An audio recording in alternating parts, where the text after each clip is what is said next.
सनितपुर जिल्ला दुलाराय बर' फरायसा आफादनि जे सनाथि मायथाइ फालिथाय माने हाबाफारि बेवहाय आङो मैया मोनाबिलिनिफ्रायनो आङो दा मोनाबिलिसिम दङ।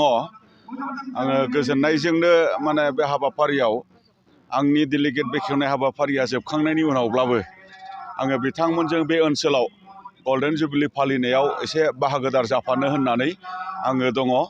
दा बेखायनो आङो दिनै खुसिजोंनो दिनै सनितपुर जिल्ला एबसुनि आगुनि दैदेनगिरि बिथांमोननिसिम आंनि फारसेनिफ्राय आङो मान बावहरदों।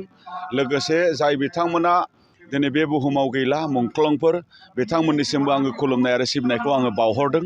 आरो लोगोसे आथिखालाव जायफोर दुलाराय बर' फरायसा आफादनि अनसायगिरि मददगिरि अल इसोर्स बिथांमोननिसिमबो आङो दिनैसिम दुलाराय बर' फरायसा आफादखौ बा सनितपुर जिल्ला एबसुखौ दिनैसिम माने खांबोनायनि थाखाय माने बाबोनायनि थाखाय मदद होबोनायनि थाखाय आङो रोजा रोजा साबायखर बावदों।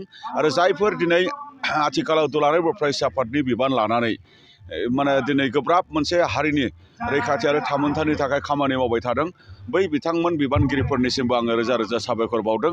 लोगोसे जायफोर फरायसाफोरा दिनै गोदानै जाखांबोदों, हारिनि थाखाय सिन्था खालामनो ओंखारबोदों, दुलाराय बर' फरायसा आफादनि बिबान लानो थाखाय दिनै ओंखारबोदों, बिथांमोनखौबो आङो दिनै बरायदों। आरो साफ्रोमबो बे ओनसोलनि रायजो राजा नोंथांमोननिसिम बे गल्डेन जुबिलीनिफ्राय आङो नोंथांमोननो साबायखर होदों जे दिनै नोंथांमोना एबसुखौ जेरैबायदि जोथोन लादों। नोंथांमोननि जोथोन लानायजों एबसुनि बैसोआ 55 बोसोर, नोंथांमोननि जोथोन लानायजों सनितपुर जिल्ला एबसुआ दिनै गल्डेन जुबिली फालिदों। आरो बे गोलाव जार्नियाव जोङो दिनै हारिनि खोथा सावरायबोदों, हारिनि माने जौगानायनि थाखाय हाबा मावबोदों, हारिनि मोनथायनि थाखाय खामानि मावबोदों, सोमावसारनायनि थाखाय खामानि मावबोदों। बेनि थाखायनो फैबाय थानाय समाव जोंहा गोबां खामानि मावनो गोनां दंबावो। बेनि थाखाय जोङो खौसेथिखौ सिगाङाव दोननानै जेरावखि थाया मानो बर'फ्रा माने खौसेनो थानानै जोङो माने बर' हारिनि थाखाय खामानि मावलांनांगोन। आङो बेखिनि बाथ्राखौनो बुंदों। गल्डेन जुबिलीनि नैबे बुब्लियाव आङो बेखायनो गल्डेन जुबिलीनि जिखिनि गाहाम हामलायनाय आङो गासिबनिसिमबो हरदों। आरो बे फालिथाया दिनै साननैयाव आगान सुरबाय, गाबोन अपेन मिटिं दङ, दायो डेलिगेट मोनसे सावरायनाय दंबावो। बे गासैबो हाबाफारिया आनान गसाइनि अननायाव आरो रायजो राजानि मददजों गाहामै जाफुंथों होननानै आङो इसोरनि खाथियाव आं आर'ज गाबबाय। गोजोन्थों। सोंथिया जेरैबायदि सोंदों माने मिडिया हाउसआ, बेवहाय आङो रोखायै फिननो लुबैदों। नोंगौ, बर'फोरनि सोमावसारनायजों 3 एकर्ड जालांबाय। 3 एकर्डनि गेजेराव सनितपुर आरो माने बिश्वनाथ जिल्लाखौ लानानै मोनसे माने जे जोंनि मोनसे हालाम बा ओनसोल नैबेखौ जानांगौ होननानै बा बै ओनसोलखौ जानांगौ होननानै जोंनियाव बेबायदि जेबो दाबि गैयामोन। जोंनियाव दाबिया दङमोन जे बुरलुंबुथुर साहानि माने जोंहा आलादा रायजो बड'लेण्ड नांगौ। आरो बुरलुंबुथुरनि माने खोलाहा थानाय बर' रायजो राजाफोरनो संबिजिरारि मोनथाय, राजखान्थियारि मोनथाय बेबायदि नांगौ। आरो कार्बि आंलंनि बर'फोरनो हाजोआरि एसटि नांगौ। दा बे बुब्लियाव जे जोङो सोमावसारनायजों आलादा रायजो बड'लेण्डखौ जोङो दिनैसिमाव जोङो मोननो हायाखै। नाथाय जोंनियाव जारिमिना जोंनो माने गोथाङै जोंनो दिन्थिदों। जों बयबो मिथिगौ जे BSc एकर्ड जालांबाय। 3 एकर्ड जानायाव मानो माने सनितपुर आरो बिश्वनाथआ दाबो हाबाखै? दा नैबे सोंथिनि फिननाया, BSc जेब्ला एकर्ड जादों, सनितपुर बिश्वनाथखौ लानानै जेबो रायखांनाय बेवहाय जेबो बेबस्था गैयामोन। नाथाय सनितपुर आरो बिश्वनाथनि रायजो राजाफ्राबो सोमावसारदों, गोबां मुंख्लं जादों। आरो BTC एकर्ड जालांबाय। BTC एकर्डआवबो सनितपुर आरो बिश्वनाथ जिल्लाखौ लानानै बेवहाय जेबो रायखांनाय गैयामोन। दा बेखायनो बै समाव माने मा थासारियाव BSc एकर्ड जालांदों, मा थासारियाव BTC माने एकर्ड जालांदों, बेखौ जोंनि दैदेनगिरिफ्रा मोजाङैनो मिथियो, जोंबो मिथियो। नाथाय दिनै नैबे ओनसोला बर'नि जारिमिननि मोनसे आंगो।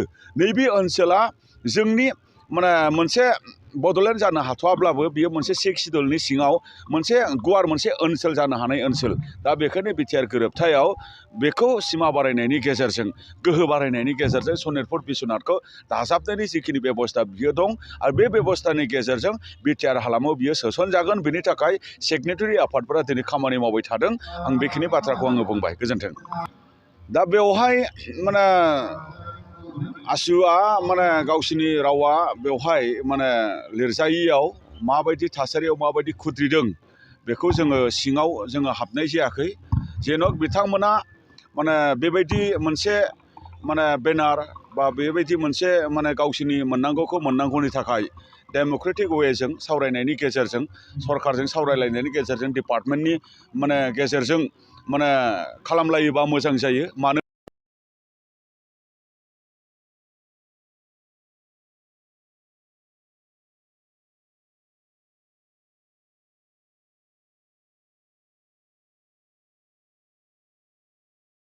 मोनसे सिनारिया बेवहाय नुजादों।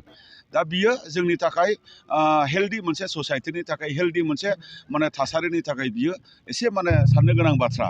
दा बेखायनो जोङो लुबैदों जे बेफोरबायदि मोननो गोनांखौ बा जानो गोनांखौ सरकारजों माने सावरायलायनायनि गेजेरजों खालामोबा मोजां जायो। मोनसे बेलेन्सनि गेजेरजों बेफोरखौ खालामाबा मोजां जायो होननानै जोङो सानदों। आरो बे बेलायाव जोङो सोरनिबा मोननो हायो ना मोननो हायिनि सायाव आङो जेबो बाथ्रा बुंनो लुबैयाखै। खालि बेनोबोल' जोंना बिटिआरआव जोंनि बर' रावा सेथि मासि जेब्लायबो माने जायगा मोननांगौ, 1 नाम्बाराव जायगा मोननांगौ।